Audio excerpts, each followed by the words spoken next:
In the spring of 1200 BC, a young girl named Nefertari stood in the courtyard of the Temple of Amun at Karnak, while a group of priests carefully shaved her head until every strand of hair was gone.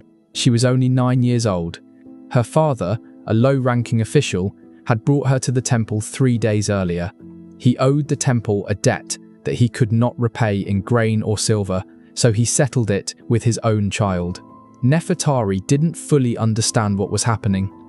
Her father told her she was receiving a great honor, that she would serve the gods and should be proud and obedient. But when the cold bronze razor scraped across her scalp, removing the long black braids she once wore proudly, Nefertari began to cry. An older priestess struck her across the face.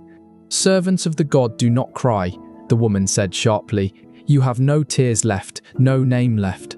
You belong to Amun now, and Amun does not tolerate weakness." That moment marked the beginning of Nefertari's new existence, a life that would last 43 years. A life built on confinement, control, and systematic exploitation, hidden behind walls painted with scenes of divine perfection. She would never leave the temple again, never marry, never own property, and never decide what happened to her body or her future. But here's what most people never realize. Nefertari wasn't alone. She was one of thousands of girls and women who lived and died inside Egypt's temples, dressed in purity, but trapped in servitude. They carried titles that sounded sacred: wives of the god, servants of the god, hands of the goddess, the pure ones. But behind those beautiful names was a system that destroyed lives. This is the truth the hieroglyphs will never tell you. And what follows is not myth. It's documented in papyri, temple archives, and ancient records. It's the story of how religious power can be twisted to control and exploit the vulnerable. If you want to uncover the darkest corners of human history, help this channel grow, hit like and subscribe, because what's coming next is far darker than you imagine. When people today hear about temple virgins or priestesses of Egypt, they imagine something graceful. Elegant women in white linen performing sacred rituals, honored and respected servants of the gods. But that image is completely false, a product of ancient propaganda. Let's break down what these women actually were. The most common Egyptian term was Hemet, meaning servant of the god or wife of the god. Other designations included Shemayat, singer or musician, and Kenret, a broader word for temple attendant. Each had specific roles, but all shared one truth. These women were bound to temple service, strictly controlled by its hierarchy and stripped of autonomy and identity. And about that word, virgin, it didn't mean sexual innocence the way we think of it now. In temple language, purity meant ritual purity, a state defined by the priests. It referred to being untouched by the profane, but this purity was imposed through control over the women's bodies, their movements, and their relationships. They were kept pure for the gods, which in real terms meant they were kept accessible to the priests who claimed to represent those gods. And here's the crucial truth. Most of these women never chose this life. Many were given to the temple as children, long before they could understand what it meant. Families would dedicate daughters as religious offerings, sometimes to gain divine favor, other times just to feed fewer mouths. What was presented as an act of piety was, in reality, a permanent surrender. The girl was given away and never came back. Others were given as payment for debt, just like Nefertari. Temples in Egypt weren't only religious centers, they were economic giants, owning vast lands, lending grain and silver, and collecting taxes. When families couldn't pay, they often paid with their daughters. It was state-sanctioned human trafficking, wrapped in religious devotion. And then there were the girls who never had families to offer them, the ones taken as tribute. Egyptian armies routinely captured people from Nubia, Libya, and the Levant. Among them were young girls and women, delivered to temples and absorbed into a system of holy servitude from which escape was impossible. The ages of these girls were horrifyingly young. Records written on papyri mention initiates entering temple service at just 8 or 9 years old, many before puberty. They were children, incapable of consent. Let me tell you about one of them, a girl named Mutemuia. She was 8 years old when Egyptian soldiers came to her Nubian village.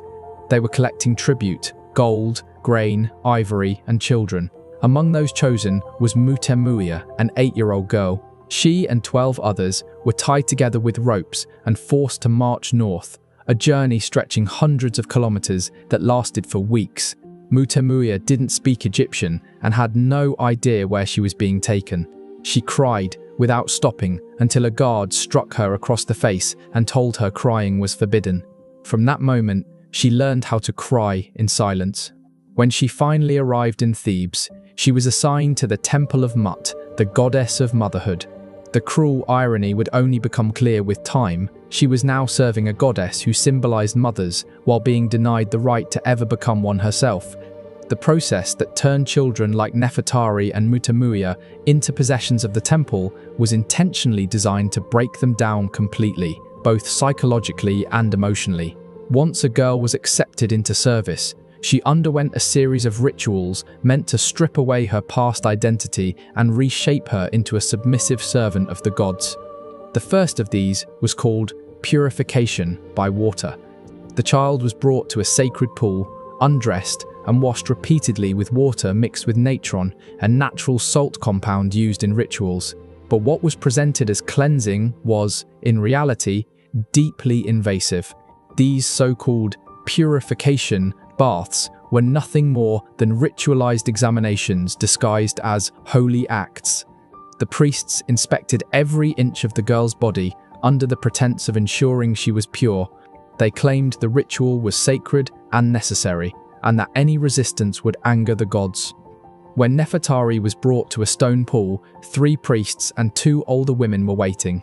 She hesitated to remove her clothes, but one of the women grabbed her and tore them away.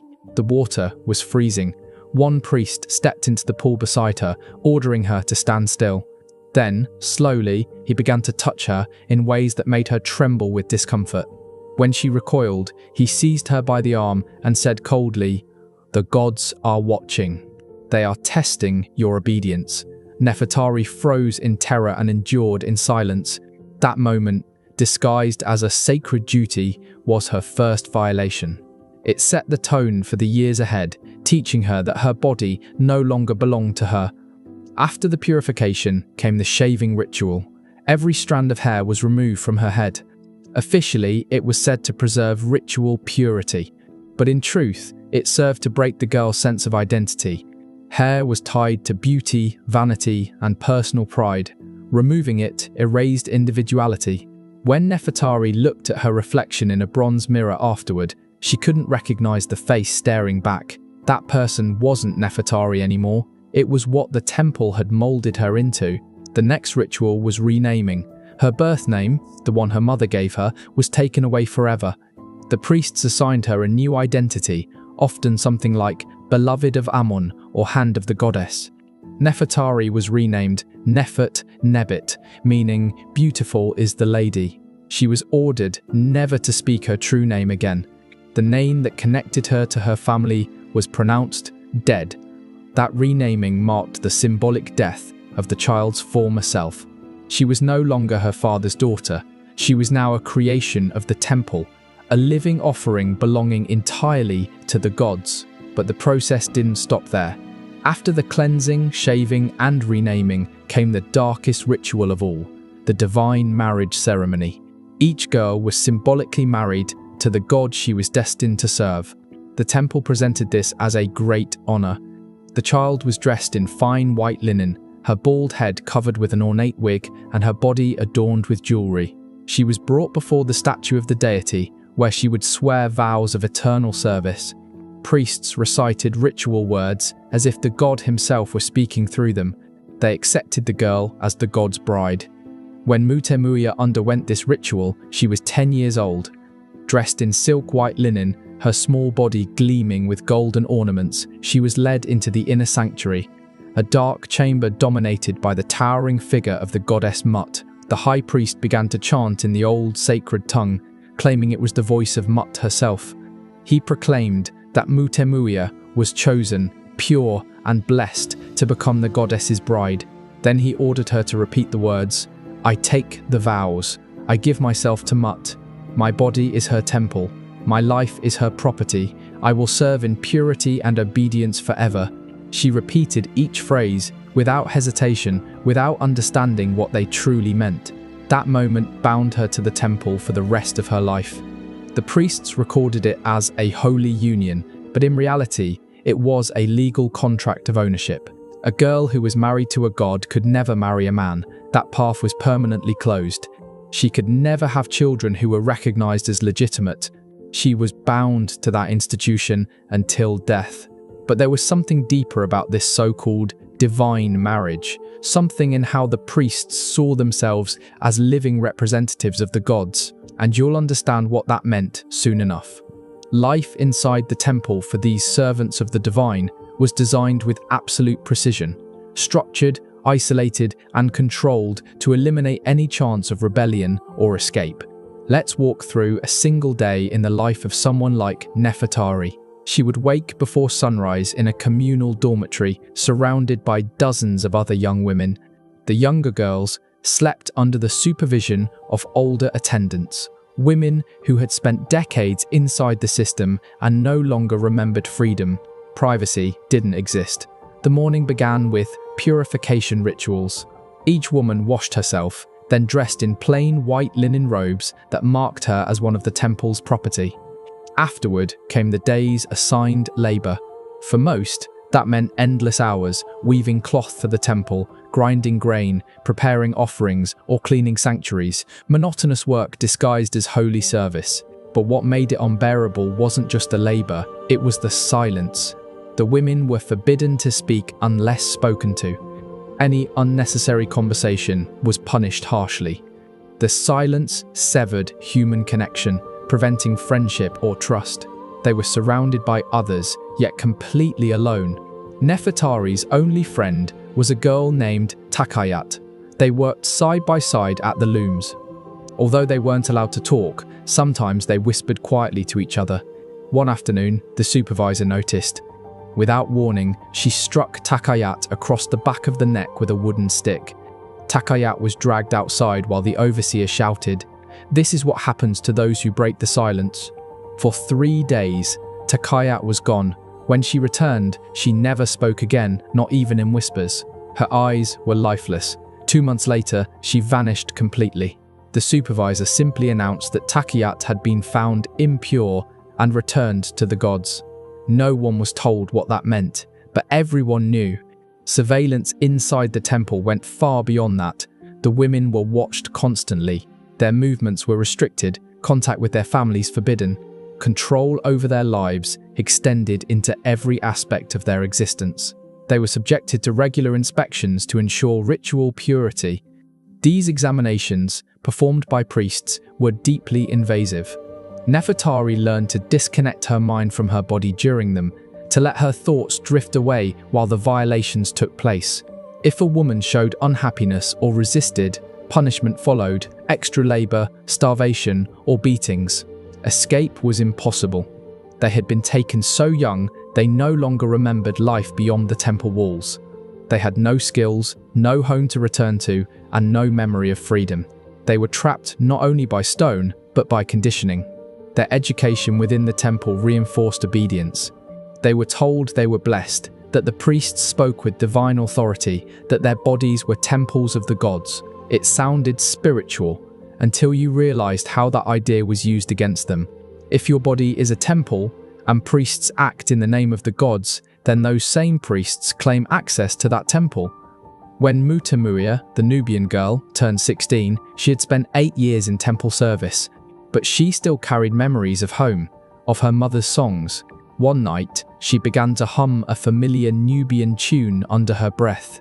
An older woman overheard her and reported her immediately. The next morning, Mutamuya was dragged before the high priest. He struck her across the face. "You have no mother," he said coldly. "You have no other tongue but that of the gods. You have no memories except those we give you." She was locked inside a storeroom for 7 days. When she emerged, something inside her had died. She never sang again.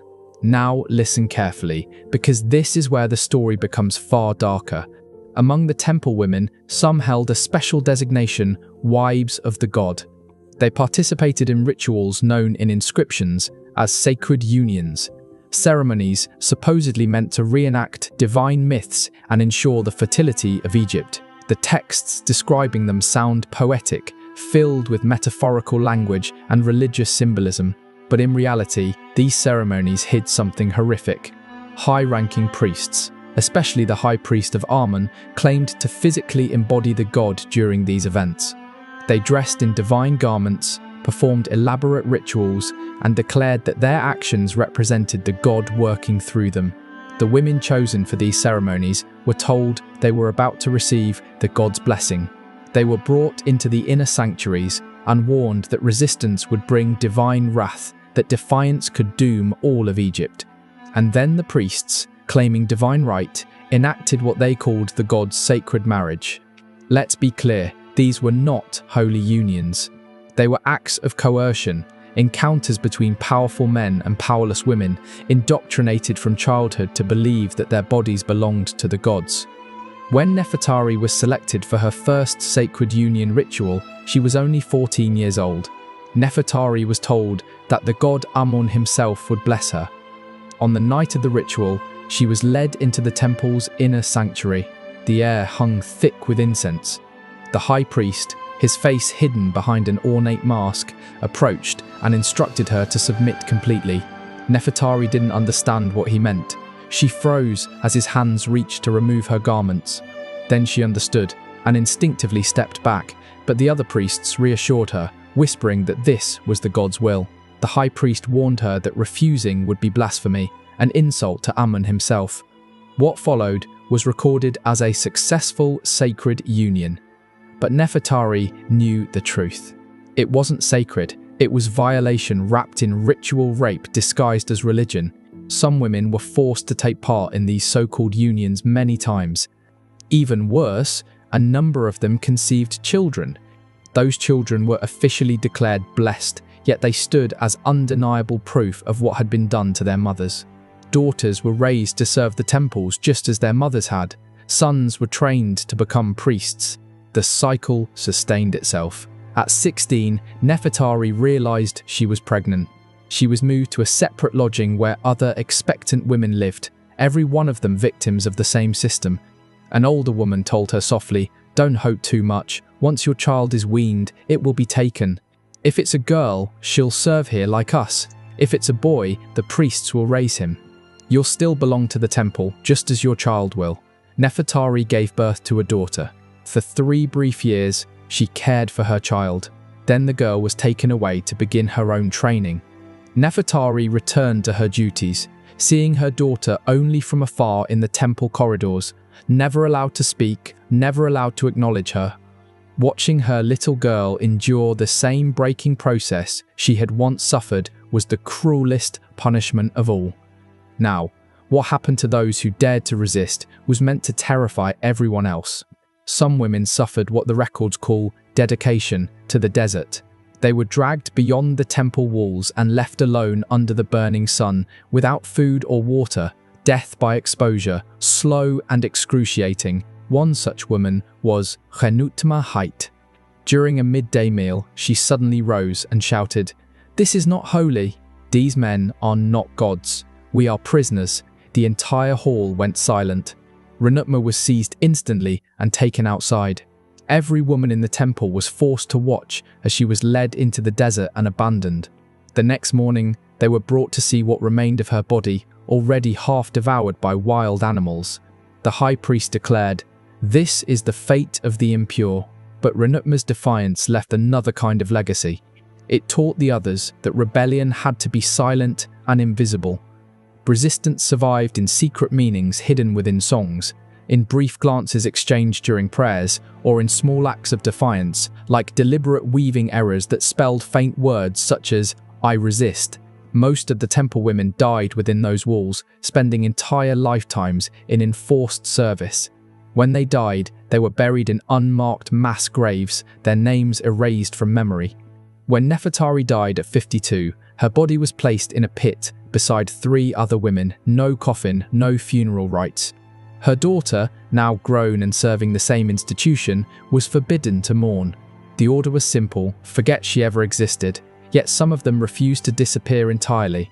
In hidden corners, on fragments of stone, they carved short messages: "I was born free. They took that from me.